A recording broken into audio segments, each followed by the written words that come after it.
On December 7, 1941, the United States was attacked by the Empire of Japan at Pearl Harbor on the island of Oahu in Hawaii, at that time a United States territory. For the people who lived through that event, it was a day that lived in infamy. Over 2,000 citizens, the vast majority being U.S. servicemen, died during the 2-hour window that Japanese planes and submarines attempted destroying the United States fleet. The closest comparable event in U.S. history was the attack on the World Trade Center and Pentagon on September 11, 2001. Although a surprise that caught the United States population off guard, the attack on Pearl Harbor was planned by the Empire of Japan as early as January 1941. The tension between the United States and Japan was not new and had been building for some time. This tension came to a head in July 1941 when the Japanese military occupied airfields in Indochina. This occupation came after months of negotiations with the U.S. that seemed to be leading to a general withdrawal of Japanese military from its occupied areas and was seen by the United States as Japan acting in bad faith to these negotiations. The United States responded to the occupation of Indochina air bases by freezing all assets with Japan and establishing embargoes on oil and gasoline imports. At this time, Japan was dependent on importing oil and gasoline, and the United States provided Japan with 80% of that oil. Cutting Japan off from this resource put their expansion into jeopardy and forced them to decide between seizing all of Southeast Asia before depleting what was left of their resources, or submitting to U.S. demands for withdrawal from occupied territories. The Japanese government was not prepared to end its occupation, but also realized that seizure of resource-rich lands would likely put them at war with the United States. In other words, Japan saw war with the United States as an inevitability regardless of the circumstances. A surprise attack on the United States resulting in the decimation of their Pacific Fleet was seen as the best-case scenario. If successful, the Japanese hoped it would force the United States to surrender and result in resumption of resource imports. In November 1941, the Japanese government sent an envoy to Washington, D.C. to supposedly negotiate a peaceful way forward with the United States. Whether this was a genuine attempt at peace is still debated, but what can't be debated are the following facts. First, on November 5, 1941, Emperor Hirohito gave his general approval for the surprise attack on Pearl Harbor, although it is important to point out he did not make a formal approval until December 1st. Second, the Japanese attack force of 6 aircraft carriers departed for Hawaii on November 26th while negotiations were ongoing. The Japanese wanted sanctions lifted and imports resumed. The United States refused unless Japan withdrew from the territories it occupied, namely China. Ultimately, the negotiations in Washington failed. Japan seemed willing for a compromise, but back in Southeast Asia, U.S. intelligence deciphered codes that revealed Japan was planning an invasion force on Thailand. President Roosevelt saw this as a bad faith move in their negotiations, and this is likely what led to the United States providing a no-compromise ultimatum for Japanese withdrawal. It is debated whether the U.S. used this ultimatum to intentionally draw Japan into a war. But whether there was an intention or not, the consequence was the same.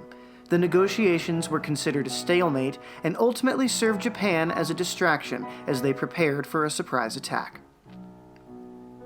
Indeed, despite Roosevelt and the U.S. military realizing the possibility of an attack on U.S. forces, they did not expect an attack on Hawaii. Rather, they were preparing for a possible attack on Thailand and the Dutch East Indies. It wasn't until December 4th that Roosevelt was warned by a memo from the Office of Naval Intelligence that the Japanese were taking particular interest in the U.S. West Coast, the Panama Canal, and the territory of Hawaii. But by then, the Japanese Navy's 6 aircraft carriers were silently approaching their target. Which brings us to the attack on Pearl Harbor. In the early morning on Sunday, December 7th, midget submarines launched from their host ships and began their approach to Pearl Harbor.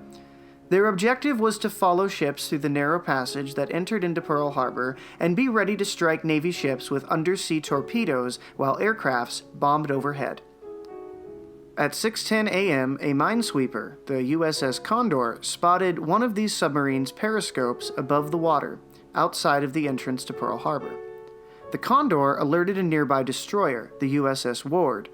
At the same time as when the Condor spotted a submarine, the first wave of planes took off from Japanese aircraft carriers sitting 200 miles northwest of Hawaii. The USS Ward spotted another midget submarine and fired on it at 6:45 a.m. These were the first American shots fired in the Pacific theater of World War II. The Ward then radioed this information to Navy headquarters, but it took time for the message to be decoded. At 7:02 a.m., the radar station on Oahu spots the first wave of Japanese fighter planes. This was reported in, but it was presumed to be an expected squadron of 6 B-17 bombers from California and was ultimately discounted. At 7:40 a.m., the first wave of Japanese planes reaches Oahu. At 7:49, Japanese Aerial Command orders the attack. By this point, the planes had been spotted by civilians. One civilian plane radioed in what they saw, and multiple transmissions from ships were being processed when at 7:55, the coordinated attack on Pearl Harbor began. The first wave consisted of 183 aircraft, whose objectives were the U.S. battleships and aircraft carriers Ford Island, the island in the middle of the harbor, and Hickam and Wheeler airfields. The aircraft carriers were circumstantially not at Pearl Harbor, limiting the major objective to the battleships. The most devastating moment in the attack came at 8:10, when 4 armor-piercing bombs managed to explode the battleship USS Arizona. This explosion caused nearly half of the casualties of the attack. Of the 2,403 Americans killed, 1,777 of them were servicemen on the USS Arizona. By 8:45 a.m., the first wave of the attack ended, and planes returned to their aircraft carriers. At 8:50, the second wave of Japanese aircraft began their assault, and by 10 a.m., the attack was over. The attack on Pearl Harbor killed 2,404 Americans. The vast majority were young servicemen. 68 civilians were killed. Japan attacked with 353 planes. 29 of those planes were lost in the attack. 64 Japanese military men were killed during the attack. 1 was taken prisoner.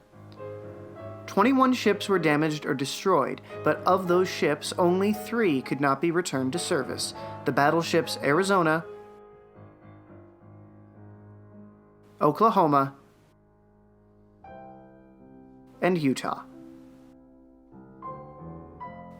The next day, Japan published their declaration of war with the United States in the press. President Roosevelt delivered his famous Day of Infamy speech, and Congress declared war on Japan.